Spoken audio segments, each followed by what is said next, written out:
Faut-il vendre? C'est Total Energy après le boom pétrolier récent. C'est ce que nous allons regarder ensemble dans cette vidéo. Si vous aimez mon contenu, vous pouvez le partager sur vos réseaux et mettre un pouce vers le haut à cette vidéo. Vous pouvez également devenir membre de la chaîne en cliquant sur le bouton rejoindre. Vous aurez accès en avant-première à toutes les vidéos. On va regarder Total Energy. Vous devez connaître cette entreprise. C'est un acteur verticalement intégré dans la production d'énergie plutôt traditionnelle et aussi l'énergie électrique. Ils sont verticalement intégrés, ils font l'exploration-production, ils font aussi du raffinage, et ils font de la production d'électricité, entre autres, donc plein d'activités. On regarde ça sur Fiscal AI, vous avez 15% de réduction via le coupon dans le commentaire épinglé de la vidéo. Alors, le prix de l'action sur 10 ans, hors dividende, et c'est important, les dividendes sur Total Energy, ça passe de 45 € à 77 €. Bon, c'est pas foudroyant comme performance. Au niveau de la market cap, hop, on regarde ça, on passe de 100 milliards d'euros à 164, bon, fois 1,6, pas top. Et si on regarde avec les dividendes inclus, en revanche, là, c'est une autre histoire. On passe de 10 000 à 32 000 €. Pas mal, hein, 3 x 3 en 10 ans. Après, on a eu le crash de 2020, donc si vous prenez le point bas de 2020, c'est encore mieux. Donc, il y a beaucoup de gens qui trouvent que Total Energy, c'est une saucisse, en tout cas sur X, c'est ce que j'ai en commentaire. Eh bien, en fait, non. Si vous regardez avec les dividendes, pas vraiment. C'est juste que c'est un profil différent. C'est pas une boîte de croissance. Vos dividendes, si vous voulez avoir de la croissance du capital sur Total Energy, vous devez les réinvestir. Sinon, bien sûr que vous n'aurez pas une performance foudroyante. Et ça, c'est normal. On va regarder un peu. Donc, les résultats, ils ne sont pas encore dispo sur Total Energy, mais sur Zone Bourse, vous avez 20% de réduction via le commentaire épinglé de la vidéo. Hop, on a des indications sur la prochaine publication qui sera le 29 avril. Donc, en fait, le groupe communique déjà un peu une sorte de guidance de résultats, des publications. Bon, évidemment, ils disent que le cours des hydrocarbures va soutenir la production, va bénéficier va être supérieur à la guidance annuelle. Donc ça, en fait, ça c'est plutôt en volume d'ailleurs, c'est même pas lié au cours des hydrocarbures. Mais en plus, avec la hausse du prix des ventes d'hydrocarbures, en fait, on va avoir une très bonne publication du premier trimestre. Alors, c'est quand même anticipé par le marché, bien sûr. Donc, on est sur un groupe qui s'attend à avoir une bonne publication. Évidemment, pour le premier trimestre, on pouvait s'y attendre. On va regarder les chiffres sur Coifin. Si vous souhaitez vous y abonner, vous avez le lien en haut à droite de l'écran. Donc, le cours de l'action, on en a déjà parlé. La croissance du chiffre d'affaires, alors, elle est pas hyper pertinente, cette croissance du chiffre d'affaires pour Total Energy, puisque ici, il faudrait regarder en volume la croissance, la croissance de la production en volume, plutôt que la croissance du chiffre d'affaires total, puisqu'on n'a pas la maîtrise sur les liquides qu'on vend. Donc évidemment, c'est un prix de marché. On voit que c'est quand même très cyclique, évidemment. On a fait 69 milliards de dollars d'acquisition. Pourquoi en dollars? Parce que Total Energy publie ses comptes en dollars, même avant qu'ils soient cotés aux États-Unis d'ailleurs, puisqu'ils sont cotés aux États-Unis, je vous le rappelle, via alors c'est des actions miroirs, c'est pas une double cotation, c'est qu'il y a des actions qui sont à New York reflètent celles qui sont cotées à Paris avec la devise qui est prise en compte. Alors 69 milliards de dollars d'acquisition, on fait toujours de la croissance du coup externe sous ce groupe. La croissance en volume, elle n'est pas foudroyante, mais en général c'est 3 à 5%, donc pas mal. On est sur un marché mature, mais très rentable. On regarde ça tout de suite.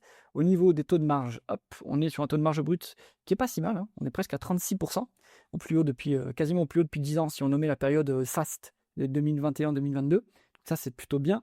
Alors, ils n'ont pas de maîtrise sur les prix de vente, c'est plutôt qu'ils ont une maîtrise sur les coûts. Et ils sont plutôt bons sur les coûts. Total Energy, c'est un des producteurs qui a les coûts les plus bas. Ça, c'est bien.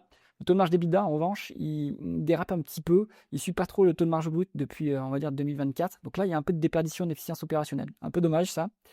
Et on est sur un taux de marge net, en revanche, lui, qui est bien parallèle. Hop, 7,2%. On voit que les free cash flow, ils sont régulièrement au-dessus des résultats nets. Donc, c'est une boîte qui génère quand même pas mal de cash. On a un taux de marge de free cash flow à 6,4%. Pas trop mal, on va dire. Comme marge. Donc on est sur une boîte qui est très très bien gérée. Après, les marges, elles ne sont pas non plus extraordinaires. Il y a des acteurs du pétrole qui sont beaucoup plus margés, on va dire, mais bon, ils sont plus petits. Et en fait, comme on a beaucoup d'activités différentes, il y en a qui quand même pèsent sur la marge opérationnelle. Il y en a qui sont quand même moins profitables, notamment je pense à la production d'électricité. Au niveau de la conversion des bénéfices nets en free cash flow, hop, on a plus de free cash flow que de bénéfices nets, environ 10% de plus. C'est très bien. On a un BFR qui est négatif. Wow, il baisse de plus en plus. On est sur une variation moins 93 milliards de dollars de BFR, de variation de BFR sur 10 ans. C'est très très bien. Ça, c'est évidemment hyper bien pour le bilan, puisque ça dégage de liquidités. Vous avez besoin de moins en moins de cash pour faire tourner les opérations. Donc après, si vous voulez vous endetter pour faire des acquisitions, vous avez plus de place pour le faire, et en libérant du cash. Donc ça, c'est excellent. Les dotations d'amortissement face à la dépense en capital. On est sur une boîte qui continue d'investir, en fait, hein, pour agrandir sa base d'actifs immobilisés. On a des capex qui sont supérieurs aux dotations d'amortissement.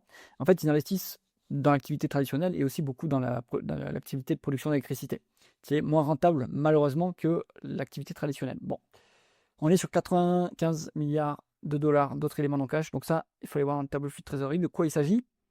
Tous ces éléments font que on est sur un free cash flow qui est amplement, enfin quand même bien supérieur au résultat net. Donc si vous voulez valoriser les fonds propres de l'entreprise, il vaut mieux prendre un price to free cash flow pour Total Energy plutôt qu'un price earning ratio.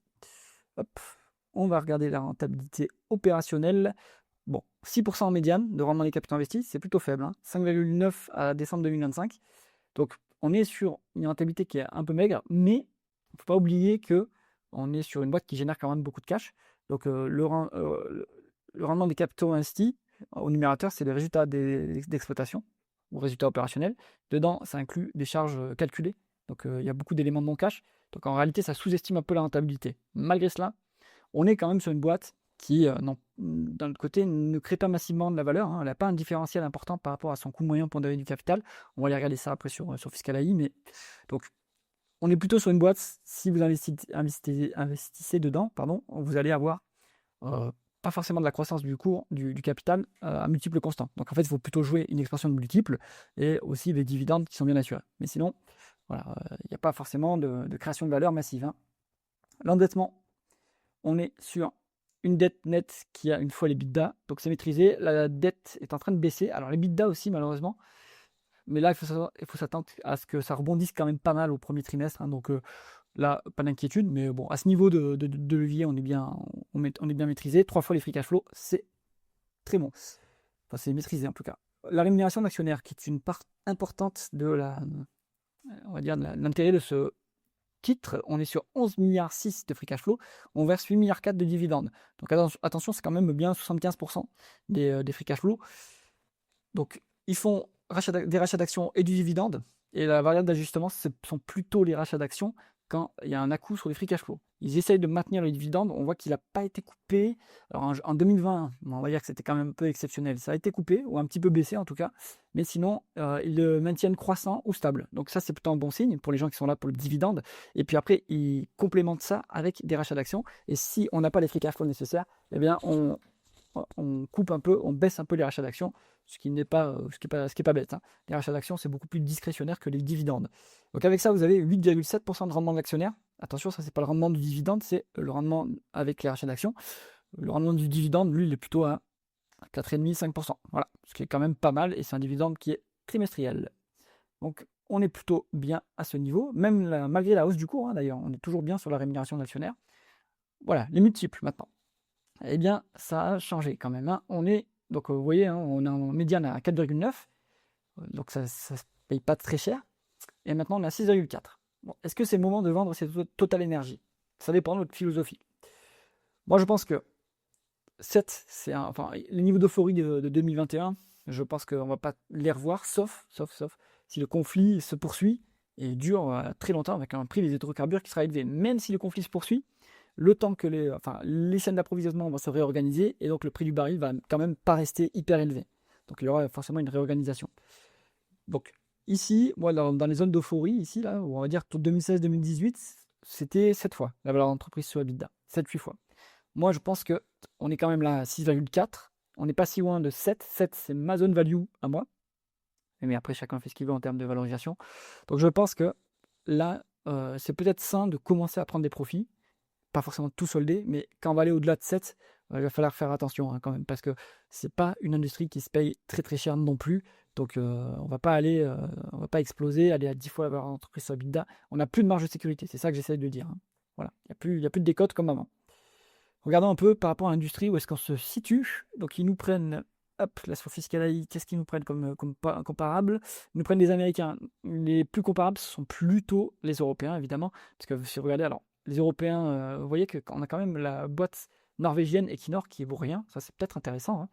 Après, les Américains, ils sont quand même beaucoup mieux valorisés. On a Exxon et Chevron qui sont à 11 fois la valeur d'entreprise sur EBITDA. Mais si vous regardez les Européens, ils sont beaucoup plus bas. En fait, c'est parce que on est sur des contraintes ESG qui sont pas du tout prises en compte aux États-Unis, alors qu'en Europe, c'est le cas. Du coup, la base d'investisseurs institutionnels est beaucoup plus réduite en Europe. Donc, on voit quand même qu'il y a Petrobras aussi, hein, qui est très peu cher, qui a une très bonne rentabilité. Avec toutefois, alors, je pense que vous pouvez vous y exposer en dollars si ça vous intéresse, Petrobras, plutôt qu'en reais brésilien. Sinon, si on regarde des comparables vraiment directs, hein, Shell c'est 5,4, donc Total est un peu au-dessus quand même. BP c'est 5,1, mais BP ils sont plutôt médiocres. Et Eni, ils sont aussi un peu moins qualitatifs. Pourtant, c'est un peu plus cher que Total, enfin, c'est au même niveau que Total. Voilà, donc vous voyez, hein, l'industrie, elle a quand même bien monté en termes de multiples. Ce ne sont pas des multiples hyper élevés non plus, mais on est dans le pétrole et le gaz, donc c'est normal. Voilà, il n'y a pas forcément, il y a plus forcément beaucoup de décotes sur tout le secteur, hein. Les hypothèses d'actualisation, ce qu'on peut regarder ici, c'est bon, alors, le taux de dette, le coût de la dette après impôt, c'est 2,7%. Bon, ça me semble raisonnable. Ils ne sont pas trop endettés, donc ça c'est bien. Le coût des capitaux propres, c'est 9,7%. Moi, je mettrais 10%. C'est quand même cyclique, hein, comme secteur d'activité. Bon, avec ça, il nous donne 8% de coût moyen pour du capital. Vous vous souvenez que le rendement des capitaux investis est à 6%. Donc, en fait, le problème de Total Energy, c'est que sur la longue route, hors dividende, ça ne crée pas de valeur. Voilà. Donc, si vous voulez avoir de la croissance du capital sur Total Energy, il faut réinvestir au dividende. En général, les gens qui font du Total Energy sont là pour le dividende et le dividende, ils ne le réinvestissent pas. C'est plutôt, ils sont là plutôt pour le sortir et pour le consommer. Mais si vous êtes un PEA, finalement, c'est un peu assez neutre, hein. Vous n'avez pas de fiscalité sur le dividende, donc ça peut être intéressant quand même de réinvestir ces dividendes sur Total Energy. Chacun fait ce qu'il veut sur sa stratégie. Donc pour conclure sur Total Energy, bon, bah, le timing maintenant n'est plus opportun, hein. C'est sûr que là, je pense qu'il ne faut pas hésiter à prendre ses bénéfices. On peut encore se laisser porter, mais on va pas forcément aller beaucoup plus loin. C'est que mon avis, bien sûr, mais en tout cas, d'un point de vue multiple, on est quand même bien maintenant bien surcoté par rapport à la médiane. Donc, il faut être prudent avec ces Total Energy maintenant. J'espère que cette analyse vous a intéressé. Si c'est le cas, mettez un pouce vers le haut et pensez à vous abonner à la chaîne. À bientôt.